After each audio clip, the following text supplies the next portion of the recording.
যারা চায় আমরা দেশের সুনাগরিক, আমাদের নতুন প্রজন্ম এই দেশের সুনাগরিক হবে, আমি জিজ্ঞাসা করতে চাই, যদি মুসলমানরা দেশের সুনাগরিক হয়, যদি মুসলমানরা লেখাপড়া শেখে, যদি মুসলমানরা মসজিদে গিয়ে নামাজ পড়ে, যদি মুসলমানরা মাদ্রাসায় পড়ে, যদি মুসলমানরা ঈদগাহে গিয়ে নামাজ পড়ে, তাহলে হিন্দুত্বের কি কোনো ক্ষতি হয়? কখনো হিন্দু ভাইদের সমস্যা তৈরি হয়েছে? কখনো সমস্যা হয়নি। কিন্তু দেশ চালানোর এটা নিয়ম নয় যে শাসক তুমি বুলডোজার দিয়ে নিরীহ মানুষের ঘর ভেঙে দেবে, তুমি নিরীহ মানুষের ধর্মস্থান মসজিদ এবং গির্জা বুলডোজার দিয়ে ভেঙে দেবে। এটাকে কখনো দেশের নাগরিকরা মেনে নেবেন না। আমরা খুশি হব যদি এই আন্দোলনে মুসলমান ভাইরা যেমন স্বতঃস্ফূর্তভাবে এগিয়ে এসেছেন, হিন্দু ভাইদেরও কিন্তু দায়িত্ব দেশের স্বার্থে এই আন্দোলনে তারা সঠিকভাবে এগিয়ে আসবেন এবং কোন ভারতীয় যে দর্শন, ভারতীয় যে ধর্ম নিরপেক্ষতার ঐতিহ্য, তাকে কোনোভাবেই হিন্দু মুসলমান কেউ নষ্ট করতে দেবেন না। ভাই আমার, আমি মনে করছি যে আজকের কোচবিহার শহরে যে জমায়েত, এটা এক ঐতিহাসিক জমায়েত। আপনারা একমত? আজকের এই যে ওই কোচবিহার শহরের জমায়েত, এটা ঐতিহাসিক জমায়েত, আপনারা সহমত? এটা আজকে এক ঐতিহাসিক জমায়েত।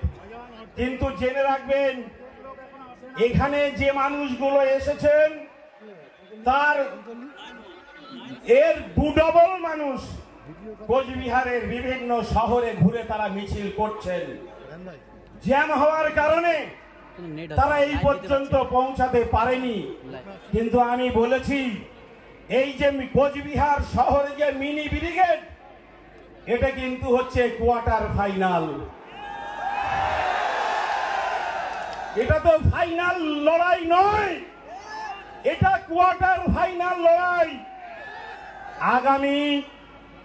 আগামী 26শে এপ্রিল কলকাতার ব্রিগেডে যে অল ইন্ডিয়া মুসলিম পার্সোনাল ল বোর্ড যে আন্দোলনের ডাক দিয়েছে, সেটি হবে সেমিফাইনাল আন্দোলন। আর অল ইন্ডিয়া মুসলিম পার্সোনাল ল বোর্ড যেদিন দিল্লিতে সংসদ ভবন ঘেরাওয়ের ডাক দেবেন, সেটা হবে ফাইনাল আন্দোলন, ফাইনাল লড়াই। ভাই আমার, অনেক লড়াই করতে হবে। এই লড়াই 1 বছর ধরে করতে হতে পারে, এ লড়াই 1 দশক ধরে করতে হতে পারে। আমাদের পূর্বপুরুষরা ইংরেজদের গোলামির বিরুদ্ধে 200 বছর ধরে তারা লড়াই করেছেন। ফলে আপনারা লড়াইয়ের জন্য প্রস্তুত আছেন? আল্লাহকে সাক্ষী রাখছেন? আল্লাহকে সাক্ষী রাখছেন? কিয়ামতের ময়দানে যদি এই কোচবিহারের ছবি দেখানো হয়, সেখানে আপনার তোলা হাতটা দেখতে পারেন তো? তাহলে যে যেখানে আছেন হাত তুলে রাখুন। নারায়ে তাকবীর, নারায়ে তাকবীর। নিশ্চয়ই মহান আল্লাহ রাব্বুল আলামিন আমাদের এই আন্দোলনকে কবুল করবেন। ওয়াকফ নিয়ে যে কথাগুলো আমার ভাইরা বলেছেন, আপনারা শুনেছেন, আপনারা কষ্ট পাচ্ছেন।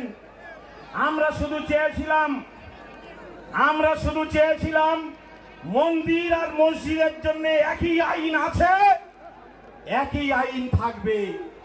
নরেন্দ্র মোদী মাধ্যমিকের পর উচ্চ মাধ্যমিকের সেরা প্রস্তুতি কোথায় নেবেন ভাবছেন? আর দেরি নয়, রেডিয়েন্স একাডেমিতে 2025-26 শিক্ষাবর্ষের বিজ্ঞান ও কলা বিভাগে ভর্তি চলছে। প্রতিযোগিতার এই আবহে সাফল্য লাভের জন্য মজবুত ভিত্তির প্রয়োজন। সেই ভিত্তি দৃঢ় করতে রেডিয়েন্স একাডেমি প্রতিজ্ঞাবদ্ধ। এখানে রয়েছে অত্যাধুনিক প্রযুক্তি সম্বলিত ক্লাসরুম, সায়েন্স ল্যাবের সুব্যবস্থা, on-field practical class, merit based training, সেই সাথে নেট জের প্রাথমিক প্রস্তুতির জন্য ছাত্রছাত্রীদের ছাত্রছাত্রীদের তৈরি করা হয় ও সিভিল সার্ভিস ও অন্যান্য প্রতিযোগিতামূলক পরীক্ষার প্রয়োজনীয় অরিয়েন্টেশন দেওয়া হয়। আপনার সন্তানের সাফল্যের পথ সুগম করতে আজই চলে আসুন রেডিয়েন্স একাডেমি, তুফানগঞ্জ থানা মোড় এবং রামহরি মোড়ের মাঝে জাতীয় সড়কের পাশে, অথবা স্ক্রিনে দেওয়া নম্বরে যোগাযোগ করুন। আসন সংখ্যা সীমিত।